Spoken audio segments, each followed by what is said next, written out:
Okay, today I'm going to demonstrate how HIPS Manager from Industrial Defender is able to be used to protect your endpoint systems from the Stuxnet malware that is currently out in the wild. For those of you who may or may not know, the Stuxnet malware is basically taking advantage of a vulnerability that's inherent to the Windows shortcut file format, specifically the icon file format. So basically, any version of Microsoft Windows is currently vulnerable to this exploit. The original exploit was used to deliver a rootkit in order to become persistent on these endpoint systems. Also, but in theory, you could use any payload that can be delivered via this exploit. So the really scary thing about this exploit is you don't have to actually click on anything. You don't have to click on the shortcut link. You don't have to double click on the shortcut link. All that you need to do is have the shortcut icon link actually appear inside of Explorer. So if you just browse to a directory and it has that file, that initiates the exploit. So what I'm going to do today is show you how you can leverage HIPS Manager from Industrial Defender to prevent the attack from taking place. All right. So the way I'm going to do that today is I have a Windows XP system where I'm logged in as a local administrator right now. This system is currently being protected by the HIPS Manager. And over on the side here, I am running Metasploit. Now, Metasploit already contains this particular Stuxnet malware component built into it via a recent update.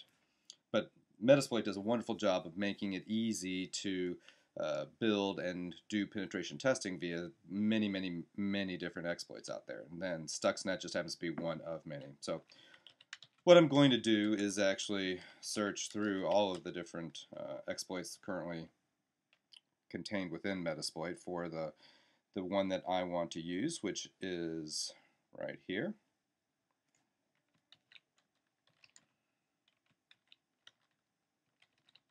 Great. So now what I'm going to do is set my payload. I certainly don't want to use a rootkit or a particular nasty piece of malware. Instead, I'm going to use the Windows Meterpreter from Metasploit.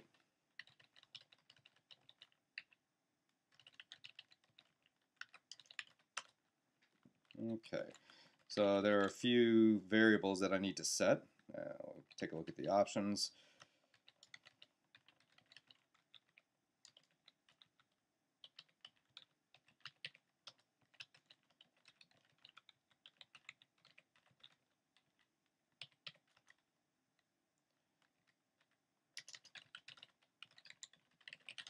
Take another look. Great, everything looks fine. So what I'm going to do now is actually launch the exploit. The way that Meterpreter does this is it sets up a web server on my box and delivers the shortcut and the Metasploit payload via just browsing to that particular directory. So all I need to do is take my XP system, launch Internet Explorer, and go to that website. Now the original attack, well, here, what's happening right now is you see over on the Metasploit side a lot of activities taking place, and basically these are different attacks, these are different attempts to deliver the files and thus cause the exploit to execute automatically. Over on the client side, the XP box, here is my shortcut. This is the malformed icon right here. And the point of this is to try to launch this particular DLL, which in reality is the Meterpreter. But Metasploit, if we take another look over here at Metasploit, is just kind of hanging out. It's not really completed its task. If it had completed its task, that I would have a Meterpreter session up and running right now. Something is blocking it. Okay, fair enough. Now in reality, of course, it was the Industrial Defender HIPS Manager. So what I'm going to do is let's take a look at the HIPS Manager and simply turn off security. Very easy, very quick process to unsecure the endpoints. Once this is unsecured, I'm going to go back and relaunch this attack. I guess the easiest way to do it, we'll just launch another browser.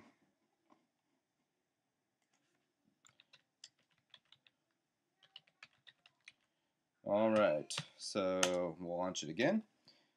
Metasploit picks up where it left off, only this time it looks like it's getting a little bit farther. And here at the bottom you see a Meterpreter session 1 has opened up.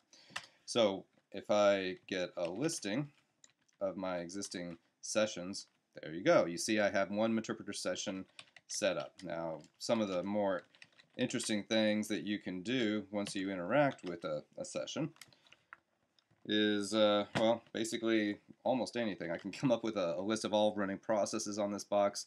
It just so happens that I'm running as a local administrator already because I'm running under the credentials of the currently logged in user on the XP box. The wonderful thing about that is I can do many things.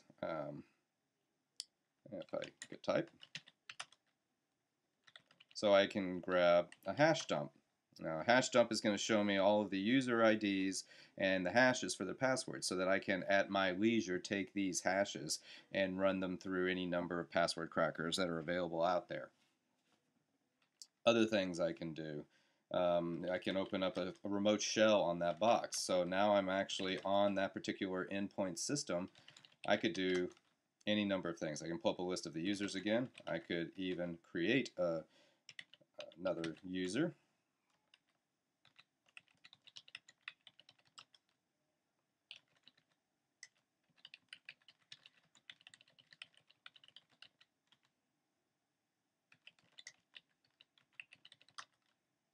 And so now I've created a new user called Haxor, and I've added Haxor to the local administrators group.